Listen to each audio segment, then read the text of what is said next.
Road 96 is a procedural, first-person, narrative-driven adventure game where you play teenagers attempting to flee an authoritarian country. While trying to reach and cross the border without getting caught, you get to know a variety of different characters, each with their own background, problems, and views.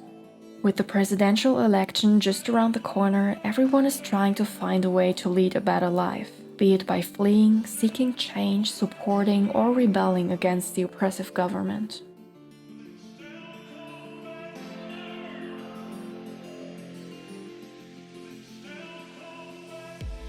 When first looking at this story-heavy road trip game, you might get the idea that you will be changing the life of a single teenager who meets other characters and bonds with them over time.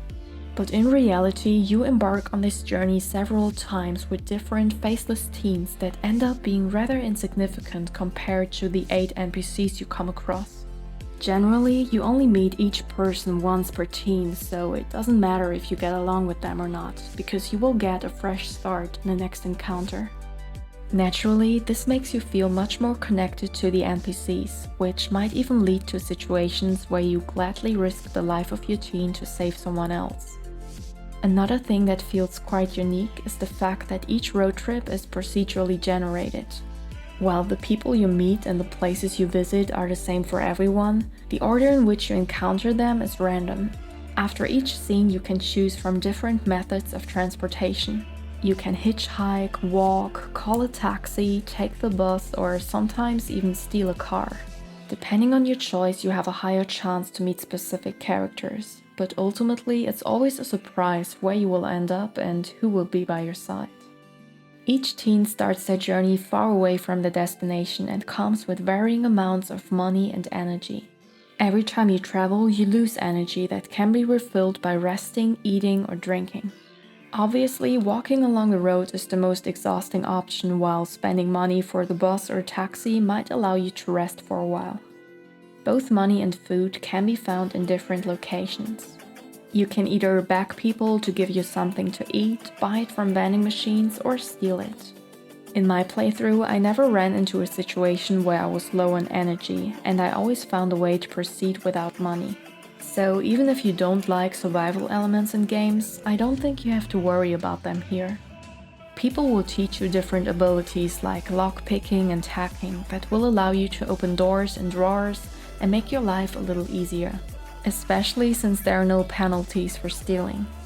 The locations you visit are very diverse, such as a diner, hotel, gas station, campground, an outdoor party, and of course different vehicles like cars, trucks, or a limousine. You either freely explore these areas in first person or find yourself in a fixed position talking to someone. Exploration is very basic, with invisible walls all around you.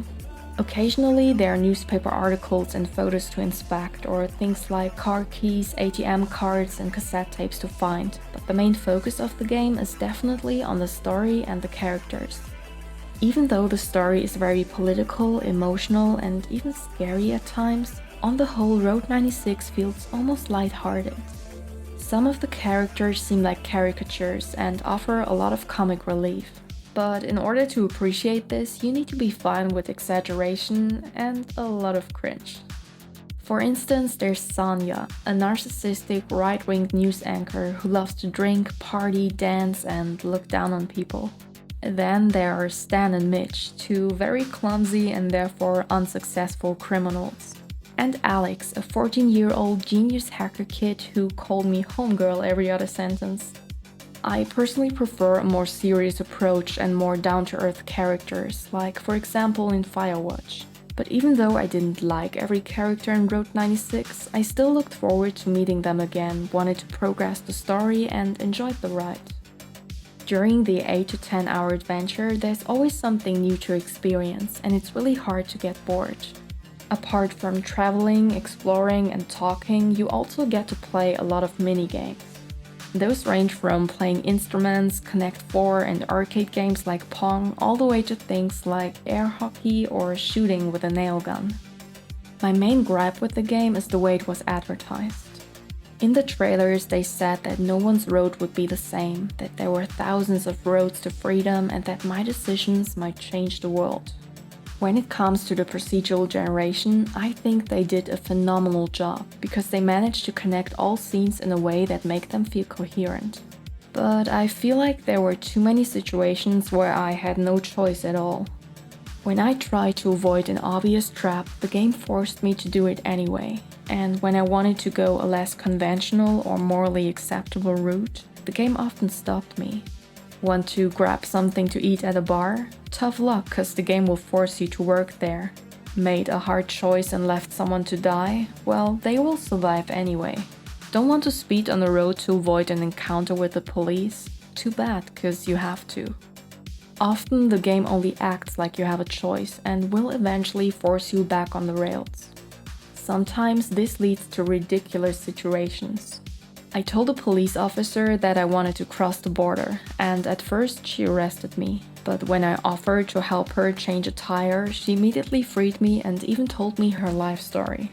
Another time, Sonia wanted me to film her, but I ignored all of her instructions and did my best to sabotage her, only for her to reward me with a new ability as payment. I just wish there were more negative consequences in freedom. Don't forget to take some close-ups. The game really goes easy on you and often warns you when you're putting yourself in danger, or it gives you second chances, probably to make you feel good about succeeding.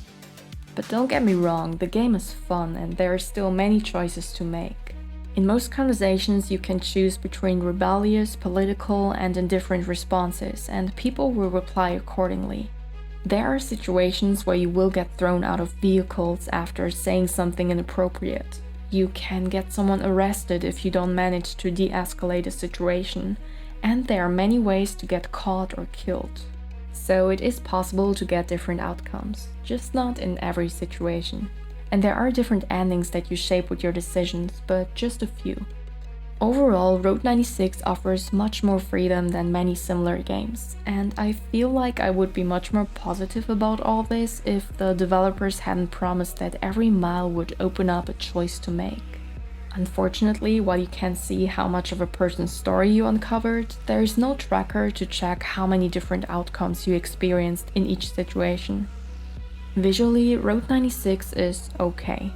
It is very colorful and sometimes beautiful to look at, but many textures are low res and character animations are quite stiff, which sometimes makes them look awkward.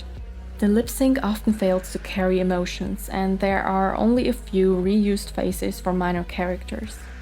Occasionally, I experienced frame rate drops to 25 frames per second, especially indoors. And the soundtrack, on the other hand, is one of the best I've listened to in a while. It covers different genres, mostly synth and pop, and really makes you feel like you're back in the 90s. Many songs are extremely catchy and make you want to get up and go on a real adventure immediately.